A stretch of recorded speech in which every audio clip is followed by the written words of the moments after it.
My boyfriend and I have been together for 2 years. He's a good heart and is normally rational, but his one issue is that he expects to accompany me in every occasion no matter how big or small. He even went with me to my ex-boyfriend's funeral after days of begging. Now my best friend got married few days ago. It was very small and only close family and friends were invited. My boyfriend couldn't come because of the +1 rule. He pitched a hissy fit saying my best friend has no respect for my relationship and was shocked when he learned that I was still going to attend.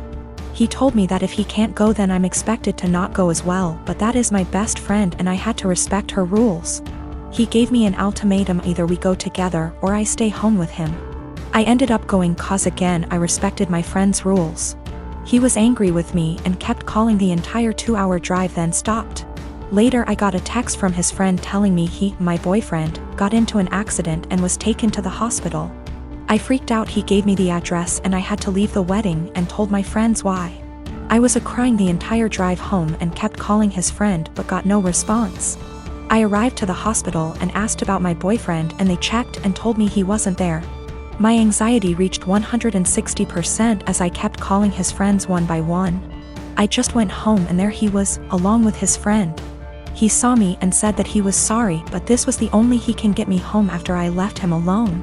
After the initial shock, I just blew up yelling at him about lying and making me leave my friend's wedding, and having me literally go to the hospital and freaking out cause of him. I kicked his friend out and we got into an argument. He kept talking about how much I love him, thus I left, which is my own doing, not his, and he was just trying to see if I really chose my friend's wedding over him. He then argued that my friend caused this and I shouldn't agree with her to exclude him. I said what he did was horrible and called him horrible and then went to my room. It was awful cause my friends kept calling to check in on him cause they thought he was really at the hospital. He said I overreacted and that I yelled at the wrong person. He has a history of mental health issues but got better the past few months. He also had a recent death in his family which really affected his health generally. In January of 2019, my husband was diagnosed with a brain tumor. It was in a completely inoperable part of the brain, and was told me had 6 months to live. He stuck it out and died in October, 3 months longer than he was expected to. He was always positive, and decided a few weeks after his diagnosis that he would write letters for our daughters for significant events in their lives.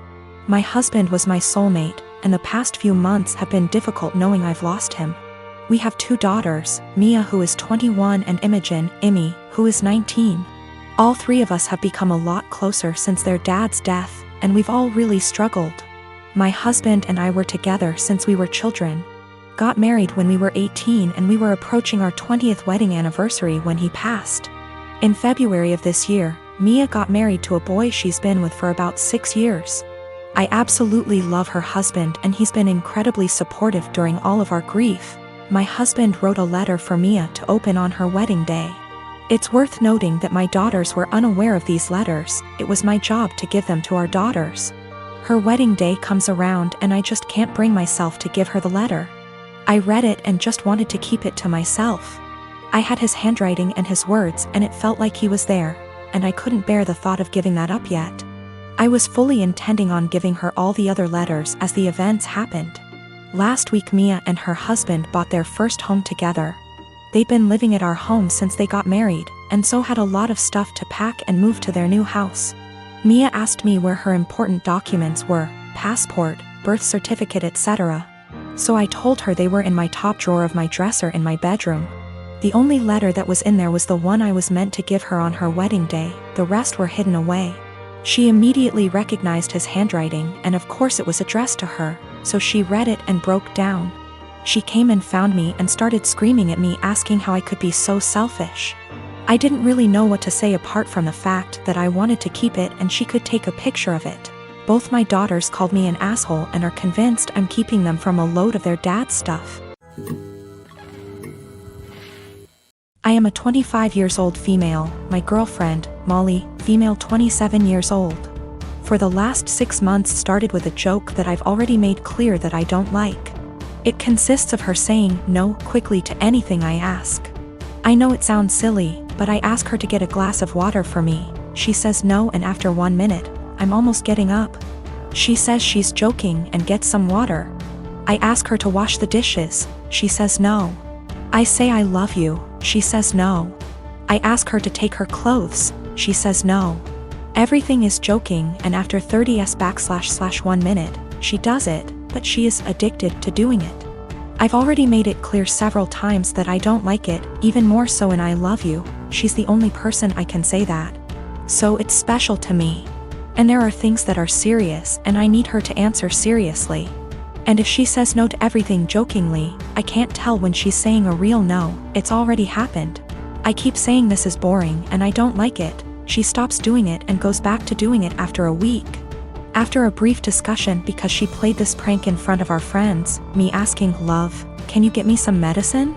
And she, with no kidding, she stopped doing it for 1 month. Yesterday, we welcomed my parents, in-laws, and our 2 best friends to our house. Everyone knew that I was going to propose to her, and I called them, because we always plan this proposal with our loved ones attending, participating in this special day. I asked her to marry me and she said a quick no, and I was so grumpy / panic / upset. Everyone looking in shock, for 30s for her to laugh and say she was joking, finally saying yes. I was so embarrassed and disappointed. I put the ring box back in and said I'd take it out to cool off. I didn't even let her say anything. She kept texting me, no answering calls, saying it was just a joke and that I knew she always did that. She said that I left in difficult situation in the house because it was very clear that I had given up on propose, and did in front of my parents and in-laws. She stressed that I was making the situation uncomfortable because of a silly joke.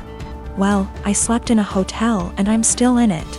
My parents supported me, but my in-laws calling me for giving up on proposing, disproportionately humiliating their daughter. I just really think there's time for jokes, and that moment wasn't clearly. She knew I didn't like it and decided to do it anyway. I have a lot of family members. I come from a religious community that doesn't believe in the public school system and tends to have a ton of kids. I have an older sister, Julia, a stepbrother, Ron, a stepsister, Molly, a half-brother, Joe, and a half-sister, Lucy. Growing up, all of us were homeschooled. This involved a lot of neglect, lack of textbooks or seasonally appropriate clothes / shoes, unheated house, and sometimes physical abuse. I lived mostly with my mom, but spent weekends with my step-family. Both houses were dysfunctional. My stepmom used to have a severe problem with alcoholism, although she's been better in the last few years. Ron is my best friend and I would be lost without him. We've supported each other through years of hard times. And we discuss a lot how our lives could have been different if we'd been sent to school or generally had a more healthy home life.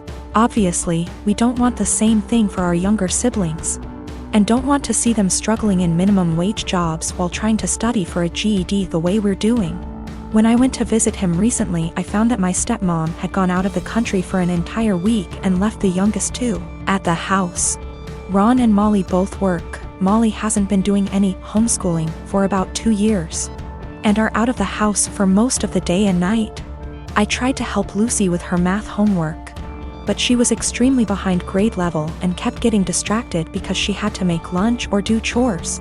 Joe spends all day in his room playing video games and gets no guidance from anyone. I tried to as gently as possible get him to do some reading, but he doesn't understand how serious the situation is. And obviously is having too much fun to care. So I called CPS and reported educational neglect. And obviously everyone knew it was me. And Ron told me that stepmom said I wasn't welcome at the house anymore and to never contact any of them again.